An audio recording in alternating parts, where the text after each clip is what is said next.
want that. Special delivery. I need that. Special delivery. Welcome to the Special Delivery Podcast. I am your host, Special, and on this show, I like to do one of two things. Either I'm delivering you new music or I'm sitting down with artists to break down their latest project, and that's what this episode is all about. Ziggy and Traxamillion joined me to break down their latest project, It Was a Hot Summer, and of course, we talked about everything you don't know and should know, including the concept being the movie Do the Right Thing, the samples ranging from Xscape to Maxwell, Pretty Ricky, and Return of the Mack, the collaborations ranging from Mr. Fab to E40, Stressmatic, OMB Peezy, and Prezi, plus the gap that they took in between making this project and so much more. So let's get into it. What up, though, man? It's Z-I double Ziggy, man. Threes up, G's up, creatively confused. 3 gang, man.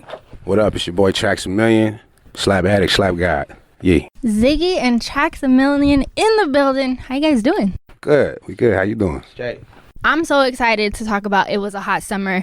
You guys absolutely killed this, from the concept to the samples, everything just being summer-based. First off, the concept. How'd you guys come up with the concept to take Do the Right Thing and flip it to the Bay Area? Do the Right Thing is one of my, favorite movies. And I just kind of like the whole vibe of the movie.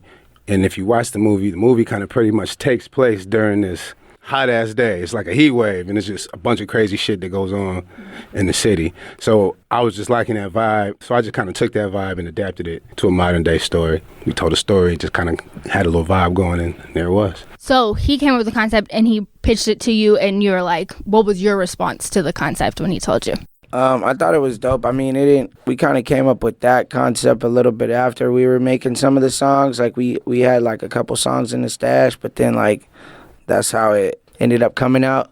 But I was down with it. Like, everything that I was saying in the songs, like, fit with the story. So it was dope. And the first track I'm on, of course, the sample, Return of the Mack.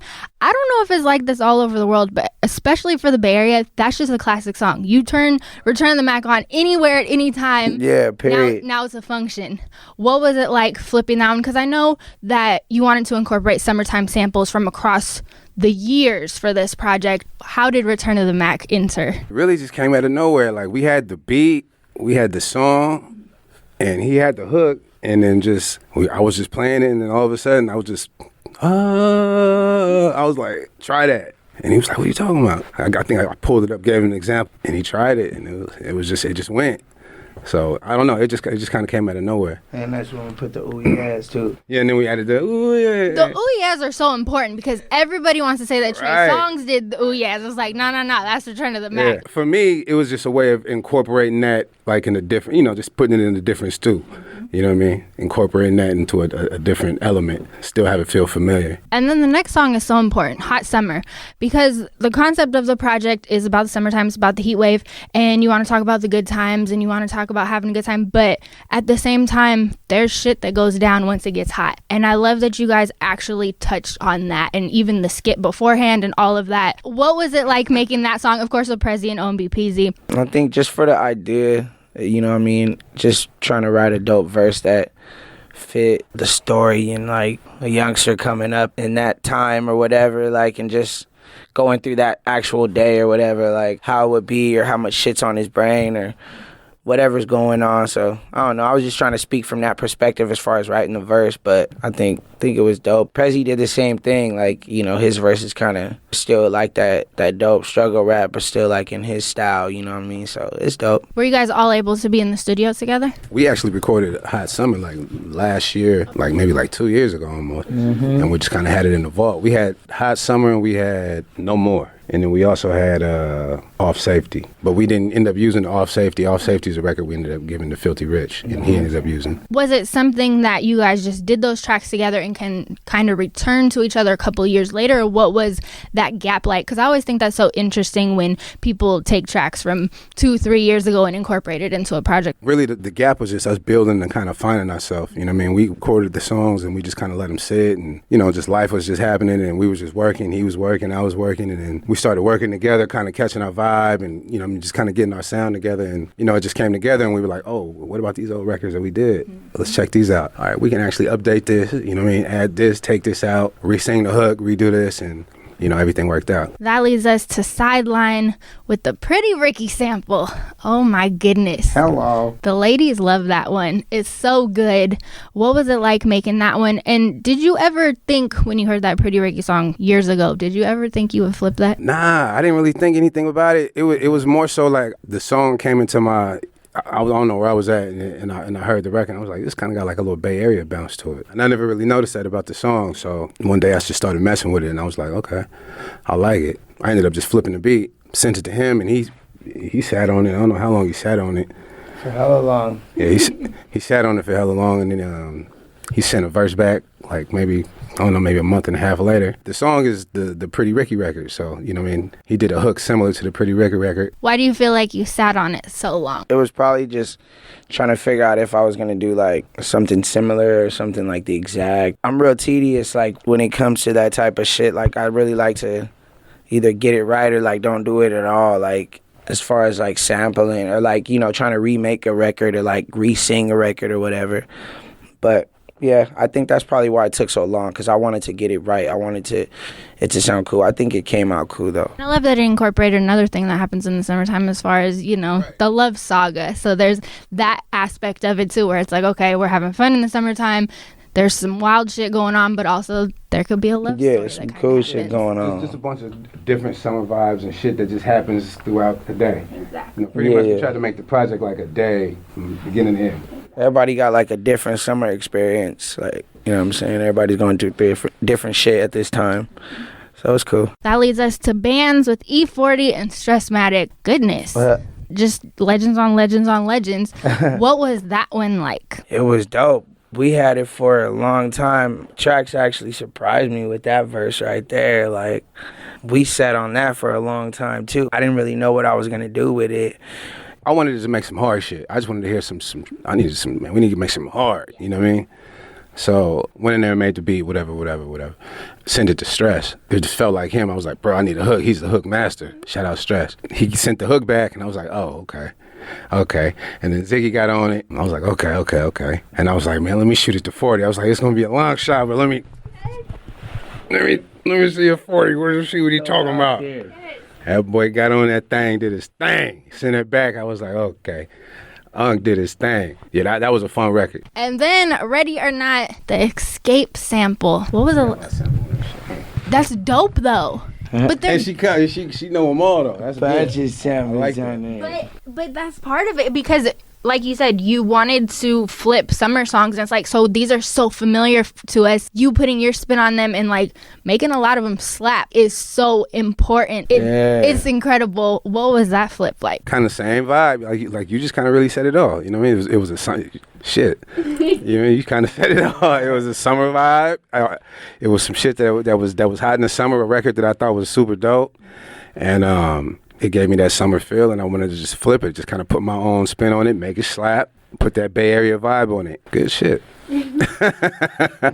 Good shit. That leads us to No More, which is the other side of the relationship track. And I remember you saying you didn't write that for anybody specific, because I feel like that's just what happens sometimes. It doesn't have to be a specific experience for you. It's something that we've all experienced. It gets hot and relationships just happen to end, and people just don't want to deal with each other anymore because there's a lot more to see, a lot more to do.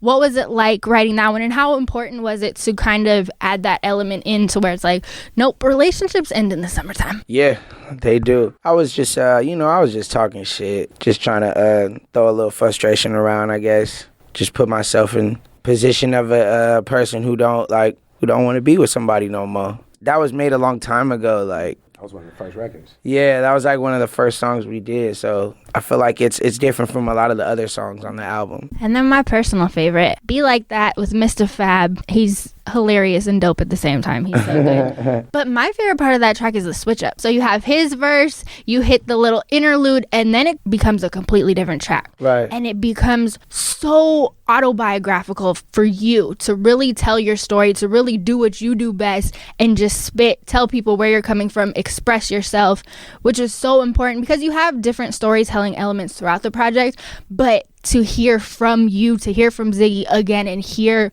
who he is and where he's coming from was so important to have at the end of this project to kind of tie it together.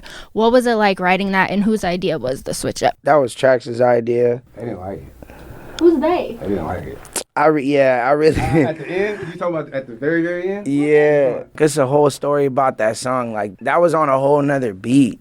Like, Yeah. so like I made the song and sent it to Trax. I forget if he liked it or he didn't or whatever, but I didn't like the beat. yeah, he didn't like the beat. So like he had got shout out to Donnie. He had like flipped the whole beat and got him on the chorus, and it just sounded like a whole new song. You know what I'm saying? So I kind of thought we were just gonna put it on the album. Hidden record. Okay. But that's dope that you listen to it all the way through. 'Cause You have to. A lot of people don't listen to it all the way through. So if you really just listen to the end of Be Like That and you skip it, you're not gonna hear that. People are trash. Why? But if you let, that's why there's like Some people do that though.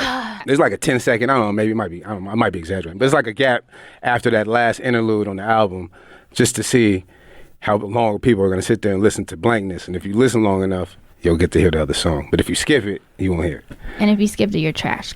And I ain't even supposed to tell y'all that because it's supposed to be a hidden record, but it's out. That's how you find it. So does the hidden track have a different name, or is it just a different addition to Be Like That, or? Nah, it don't really got a name. At first, it was just an idea on the different beat, like before, and then he just flipped it, like put a whole different like sound and different like it was like a chorus on there, like. Now, do you know that sample? No, I can tell that it's a sample, but it's a little faint. And I'm like, what is that? Do you want to tell us, or you want to keep it a secret? Okay. Yeah, what is that sample? It's Maxwell Fortunate. Yeah. To have you, girl. Yeah.